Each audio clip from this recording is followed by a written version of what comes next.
Hello everyone. Last video में हमने कुछ प्रॉब्लम्स देखी थी on the basis of the passes percentage कि अगर ये जीन पास आउट हो रहा है फ्रॉम पेरेंट्स टू ऑफस्प्रिंग तो कितने परसेंट में अपीयर होगा कितने में नहीं होगा। तो उससे रिलेटेड जो मेन प्रॉब्लम थी वो हम डील कर चुके हैं। ठीक है, तो हम बात कर रहे थे यहाँ पर डिसऑर्डर की, जिसमें हमने सबसे पहला टाइप देखा था मेंडेलियन डिसऑर्डर, जो मेंडेलियन के अकॉर्डिंग जिगजैग मूवमेंट शो करता है। पेरेंट्स टू ऑफस्प्रिंग क्या होगा, लगातार पास आउट होता जाता है, उसको आप मेंडेलियन डिसऑर्डर में काउंट करते हो। जिसमें से हम दो मेन प्रॉब्लम्स डील कर चुके थे। The first one is the colour blindness and the second one is the haemophilia. ठीक है, now third one is the जो काफी मेन है कंपटीशन एग्जाम के लिए भी, that is sickle cell anaemia. Sickle cell anaemia, देखिए एनीमिया आपको पता ही है।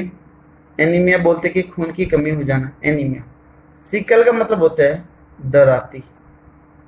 ठीक है, जो हम खेतों में दराती यूज करते हैं फसलों को कट करने के लिए, उसको आप सिकल बोलते हो।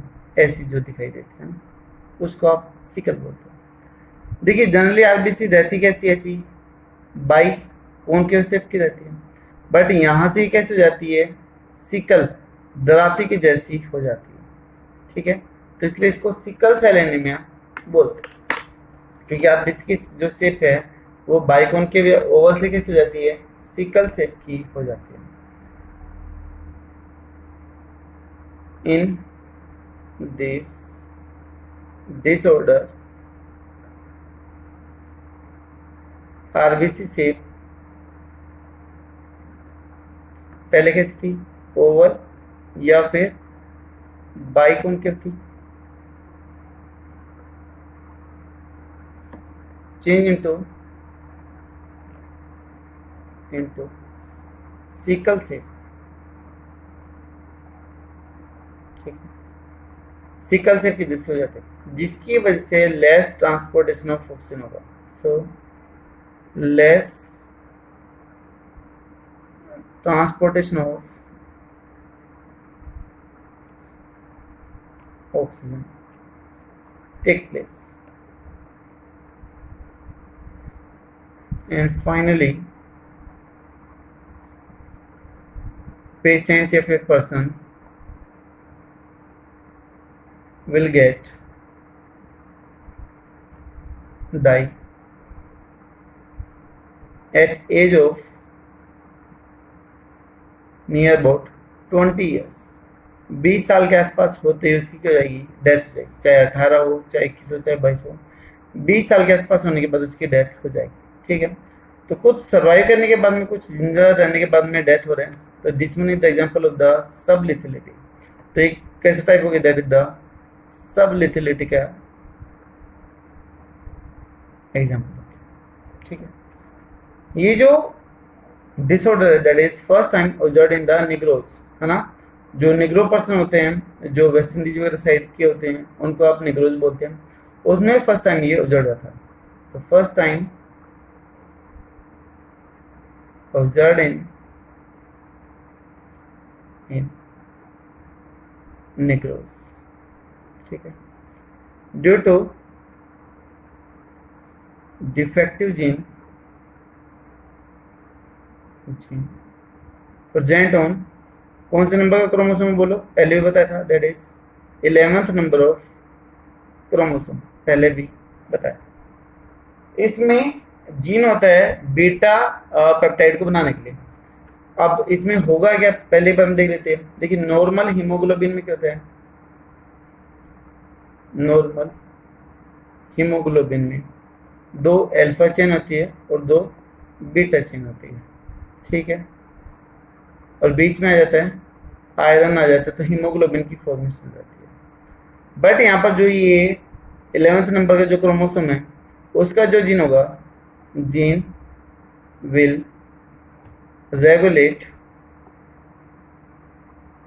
Beta chain formation. Beta chain formation को वो कंट्रोल करता है। बट इसके केस में कैसे हो जाएगा, अब नॉर्मल हो जाएगा। देखते हैं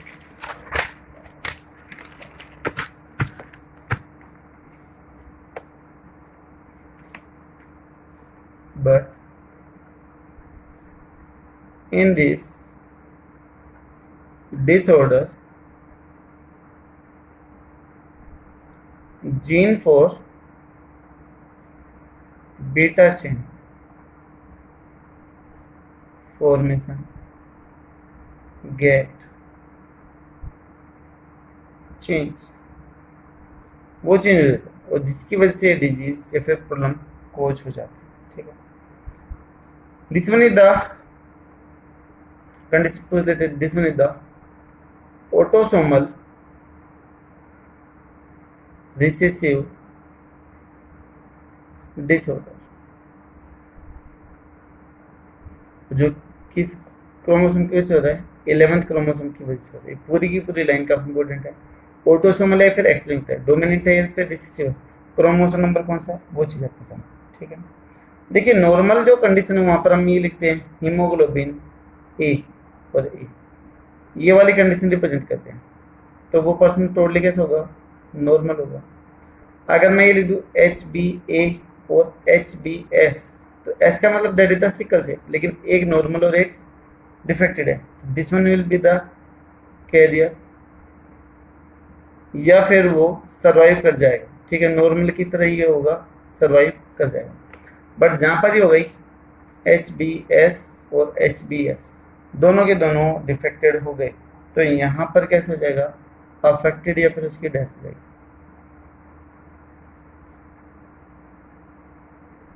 अफेक्टेड हो गए, डाई। क्लियर है? तो यहां पर हमने पहले भी पढ़ा था कि यहाँ पर दोनों का एक्सप्रेशन आ रहा है। This one is the example of the codominance.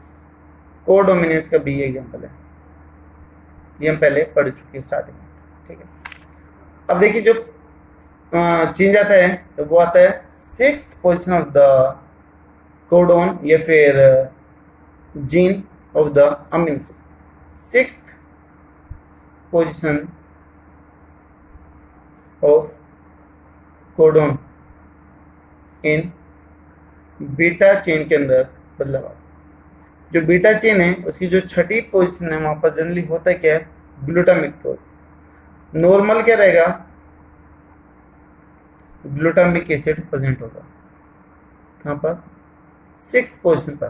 ठीक है, नॉर्मल कंडीशन में।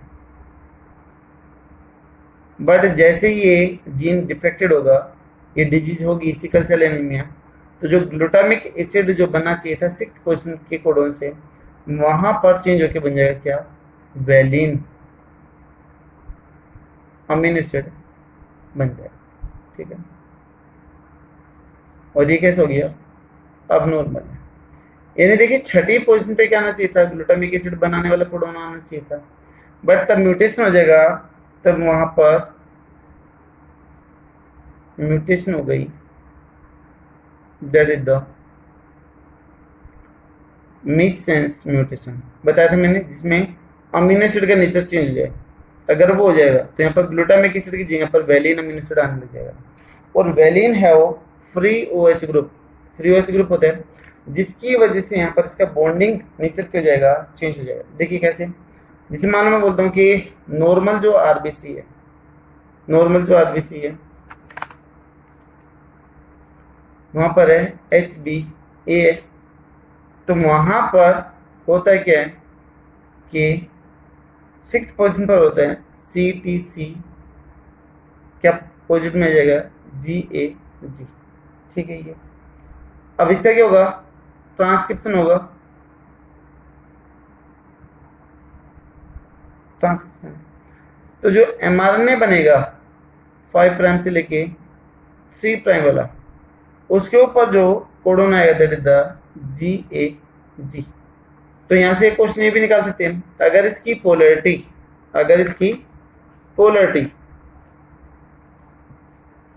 5 प्राइम और 3 प्राइम है, तो इसमें से किससे बना है? भाई किससे बना है? ये CTC से बना है। तो इसकी क्या होगी? That is the 5 prime 3 prime की पोलैरिटी होगी, और इसकी क्या रहेगी? 5 प्राइम 3 प्राइम की पोलैरिटी रहेगी।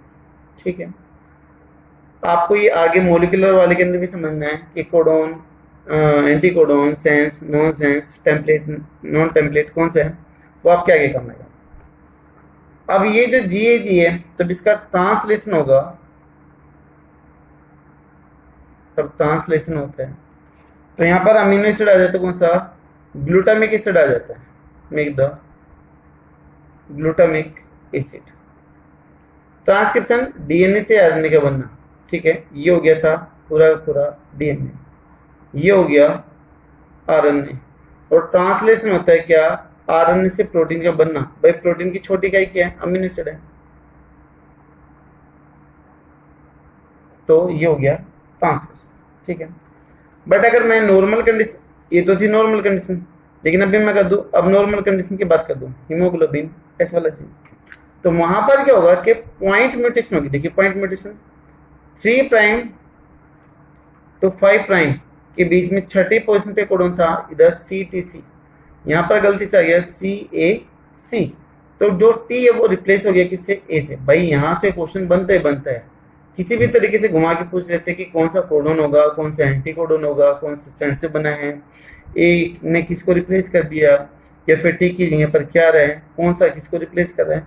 यहाँ से क्वेश्चन बनते हैं। तो ये जो डायग्राम है फ्लो डायग्राम का, बहुत ज्यादा इंपॉर्टेंट है कॉम्पिटिटिव एग्जाम के लिए, तो ठीक है। 5 प्राइम और यहाँ पर रहेगा 3 प्राइम। अब बीच में क्या है, देखो G, एक अपोजिट में क्या जाएगा T, और यहाँ पर क्या जाएगा G, और तब कि यहाँ पर क्या था GAG था, ठीक है। अब इसका भी क्या होगा, ट्रांसक्रिप्शन होगा, वही mRNA बनेगा। mRNA बनेगी तो पोलैरिटी क्या रहेगी, दैट इज द 5 प्राइम, और किससे बना था इससे, तो यहाँ पर क्या गया G। एक अपोजिट में क्या आता है, बोलो भाई, एक अपोजिट में क्या आएगा T, लेकिन mRNA में क्या T आता है, नहीं आता है, तो यहाँ पर कौन सा जाएगा U, और फिर से एक अपोजिट में क्या आ गया G, और लास्ट में फिर सब कुछ सेम है, बस यहाँ पर जो T था that T is replace by the A, इधर जो T है A के द्वारा रिप्लेस हो गया। mRNA में जो A था वो किसके द्वारा रिप्लेस हो गया, यूरेसिल के द्वारा रिप्लेस हो गया। और जो ये दोनों कोडन है वो अलग अलग अमीनो एसिड को कोड करते हैं। जैसे आप चैप्टर पढ़ोगे मॉलिक्यूलर बायो, उधर आपको ये चीज क्लियर होगा कि कैसे करते हैं। फिर भी एक बार मैं कोशिश करता हूँ आपको समझाने की, जो यूनिवर्सल कोडन है उसमें कि कैसे कोडन होते हैं, जो किस चीज को कंट्रोल करते हैं। 1 मिनट का प्लीज टाइम दीजिएगा। देखिए ये नेक्स्ट चैप्टर में आप पढ़ोगे, that is the molecular basis of in items.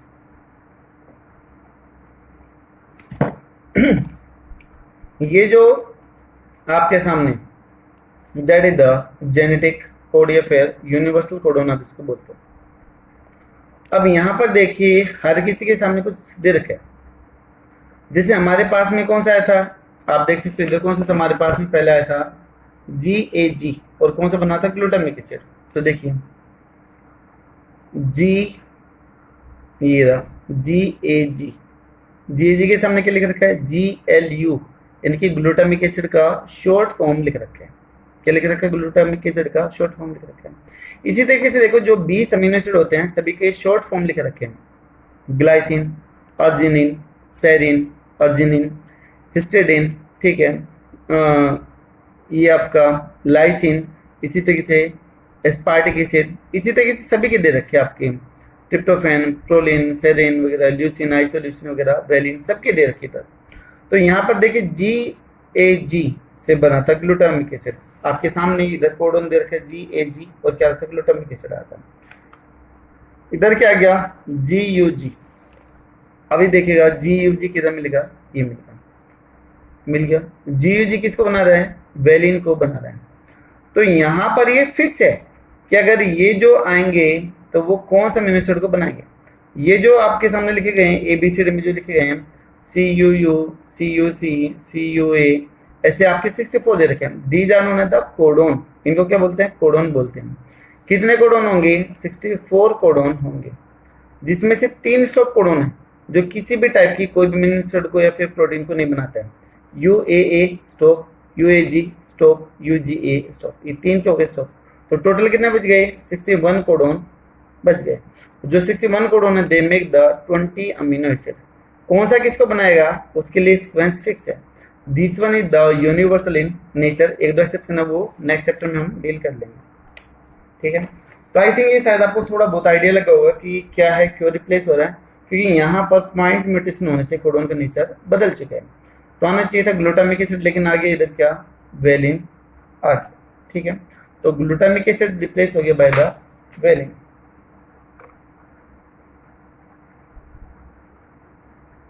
ये रिप्लेस हो गया, तो ये रिप्लेस होने से वेलिन आया। तो वेलिन के अंदर है द वेलिन है free OH group. So molecule of hemoglobin get bind या फिर get bond with each other and make tight chain of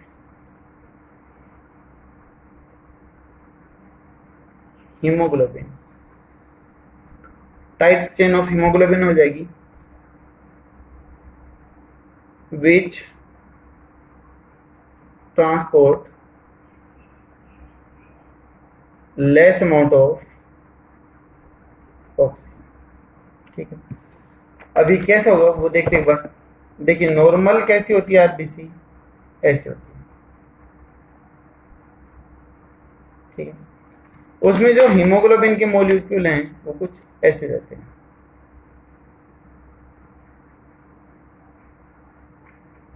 बोलते कि सिंगल आरबीसी है, वन आरबीसी है near about 180 million of haemoglobin molecule. एक RBC में ऐसे 180 मिलियन हीमोग्लोबिन के मॉलिक्यूल होते हैं। बट तब यहाँ पर ये तो गई नॉर्मल कंडीशन, लेकिन तब यहां पर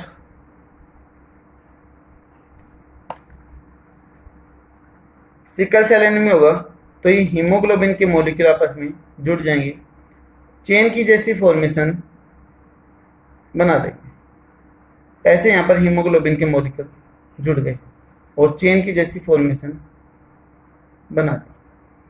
अभी जो चेन की जैसी फॉर्मेशन बनी है भाई, यहां पर एंडोस्केलेटन क्या हो गया, चेंज हो गया, तो चेन ऑफ हीमोग्लोबिन। ठीक है, ऐसे हो गया। अगर एंडोस्केलेटन चेंज हो गया तो बाहर का एक्सोस्केलेटन भी क्या होगा, चेंज ही होगा। भाई अगर इंटरनल स्ट्रक्चर चेंज हो गई तो बाहर की स्ट्रक्चर भी क्या हो जाएगी, चेंज हो जाएगी। अगर अंदर का अरेंजमेंट ऐसा हो गया तो बाहर का भी कैसा हो जाएगा, ऐसा ही हो जाएगा। तो यहाँ पर कौन सी शेप बन गई, this one the sickle shape formation हो गई।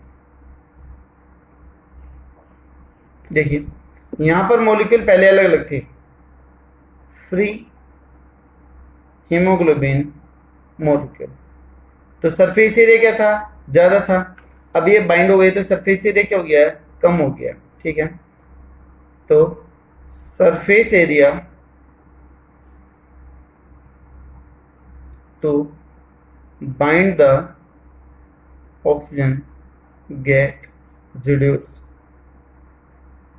इन सिकल सेल एनीमिया, शॉर्ट में इसको ये भी बोलते हैं।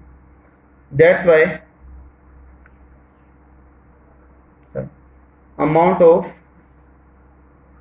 oxygen get decrease inside the body। Body के अंदर ऑक्सीजन की अमाउंट लगातार क्यों नहीं लगती है, कम होने लगती है। ठीक है, तो सो या फिर which is not sufficient for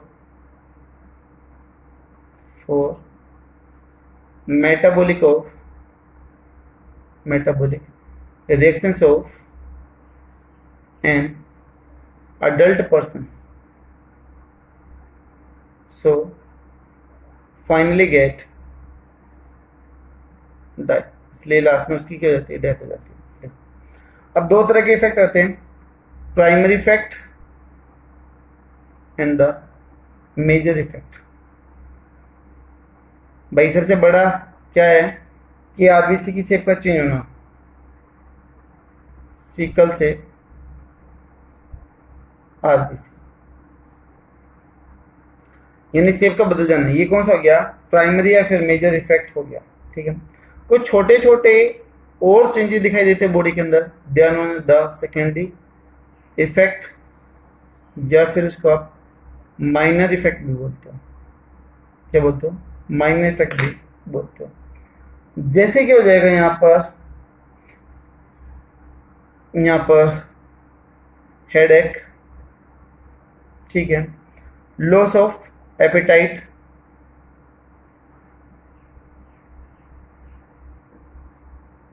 digi, vomiting. भाई अगर ऑक्सीजन नहीं होगी तो ब्रेन प्रॉपरली काम नहीं करेगा। ठीक है, ना ही डाइजेशन सिस्टम के लिए प्रॉपर ऑक्सीजन होगी। वोमिटिंग, जो अनडाइजेस्टेड फूड है वो क्या होगा, फिर से बाहर की तरफ आएगा। इसके अलावा जो आरबीसी है वो रिमूव आउट होने लगती है थ्रू द स्प्लीन। स्प्लीन इसको बाहर निकालना क्या कर देता है, स्टार्ट कर देते हैं। ठीक है, तो ये जो छोटे छोटे इफेक्ट आएंगे इनको हम क्या बोलते हैं, सेकेंडरी इफेक्ट या फिर माइनर इफेक्ट बोलते हैं। तो spleen remove, auto deficiency, RBC. जो ऑक्सीजन से जो डेफिशिएंट आरबीसी को क्या कर देते हैं, बाहर की तरफ निकाल देते हैं। ठीक है, सिकल सेल एनीमिया का कोई फायदा, बोलते कि जो पेशेंट है सिकल सेल एनीमिया के, they are resistance to the malaria. ये इंपॉर्टेंट पॉइंट में जाएगा। Patient of sickle cell anaemia और resistance to fatal malaria in Africa, because malarial parasite cannot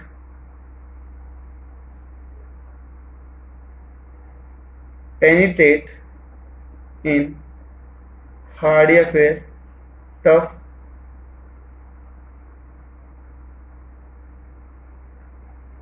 membrane of RBC.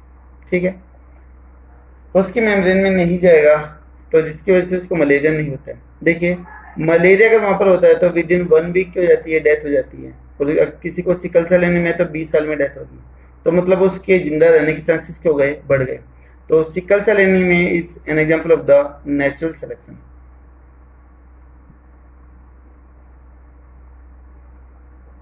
known as an example of natural selection. ठीक है, क्योंकि यहाँ पर इसका फायदा रहा है कि सिकल सेल एनीमिया से पेशेंट की डेथ नहीं हो रही, उसका आंसर ये हो जाएगा। ठीक है, तो इसके सर्वाइव करने के चांसेस क्या हो जाएंगे, ज़्यादा हो जाएंगे। इसी तरीके से एक नेक्स्ट डिजीज है सिकल सेल एनीमिया का, मोस्टली पार्ट इधर कंप्लीट। नेक्स्ट वन आ जाएगा, that is the PKU, that is phenyl कीटोउरिया।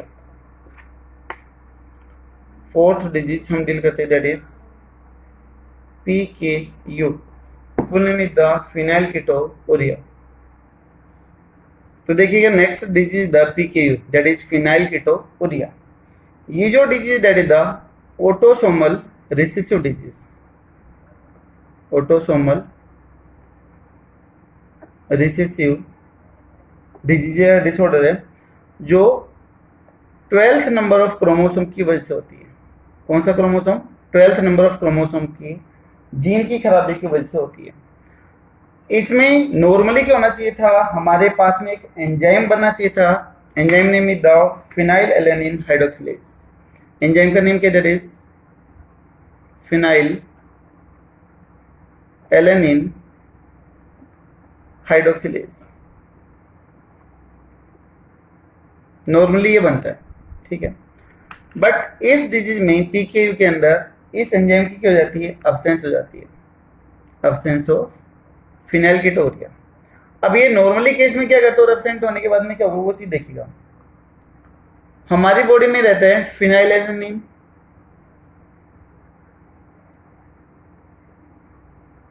Amino acid है, ये इसको कन्वर्ट करवा देता है किसमें, in case of the tyrosine में। तो जो टायरोसिन है वो दूसरी मेटाबॉलिक एक्टिविटी के अंदर इन्वॉल्व हो जाता है, ठीक है। तो जो फिनाइल एलेनिन हाइड्रोक्सिलेज है वो फिनाइल एलेनिन को टायरोसिन में कन्वर्ट करवा देता है, ठीक है, इसको कन्वर्ट करवा देता है, और ये क्या हो जाता है, यूज होता है। बट अगर मान लो हमारी बॉडी में फिनाइल एलेनिन एब्सेंट हो गया, ये sorry phenyl alanine hydroxylase enzyme absent हो गया, तो क्या फिनाइल एलेनिन टायरोसिन में कन्वर्ट होगा, नहीं होगा। तो हमारी बॉडी में क्या चीज आ गई, फिनाइल एलेनिन ही रह गया, तो इसकी अमाउंट बनने लगती है, ठीक है। तो in absence of this enzyme,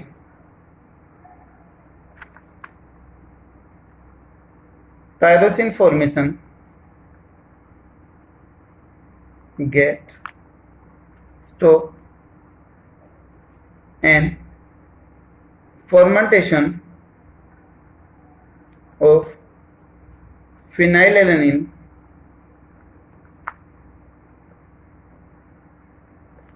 take place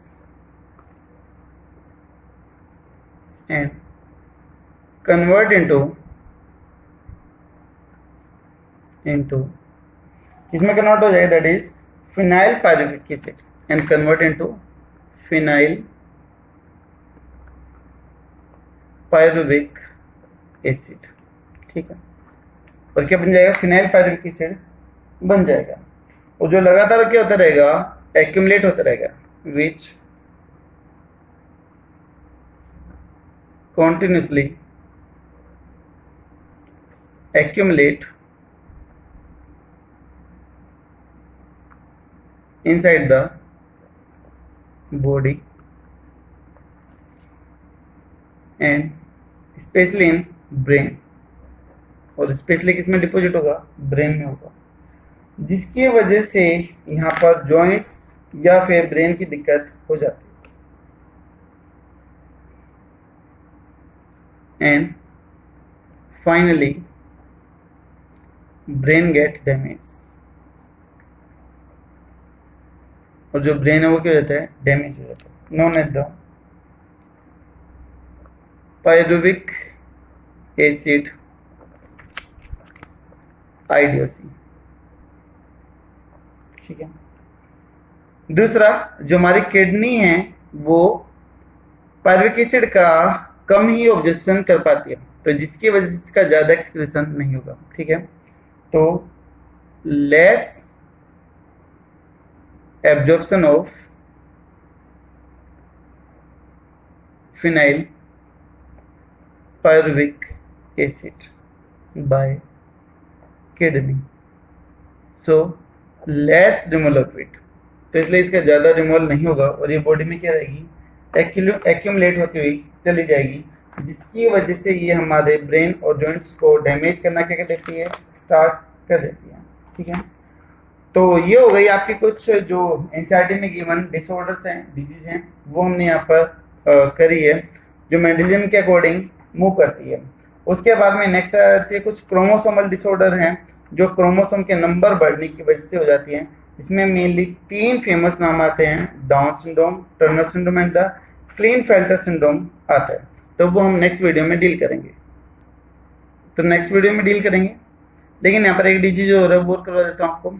और इस चीज़ का ध्यान रखना कि ये जो कंडीशन होगी PKU, इसमें इसके डिपोजिशन होने की वजह से muscles and joints also get affected,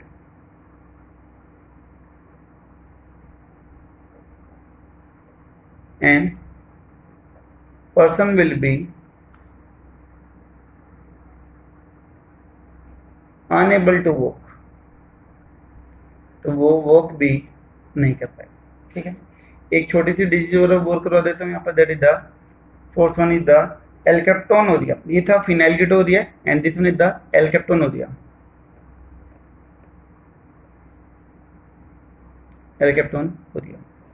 that is AKU, वो था PKU। इसमें जो पेशेंट होगा उसमें एंजाइम रहता है, that is homogentisic acid oxidase enzyme, वो एंजाइम यहाँ पर क्या हो जाएगा, absent हो जाएगा। तो this one is also the autosomal recessive disorder. इसमें एंजाइम एब्सेंट होगा, that is due to absence of an enzyme, name is homogenetic acid oxidase।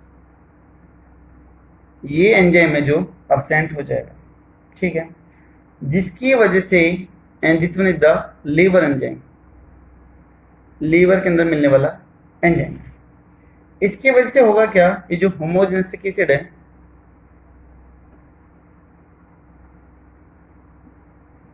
Acid है, ठीक है, जिसको आप एल्केप्टोन भी बोलते हो,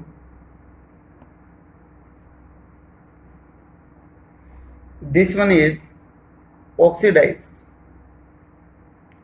होगी by HgA, oxidase, homogentisic acid oxidase enzyme के साथ से, और किस में कन्वर्ट होता है, मिलाइल एसिटो एसिटिक एसिड के अंदर कन्वर्ट होता है।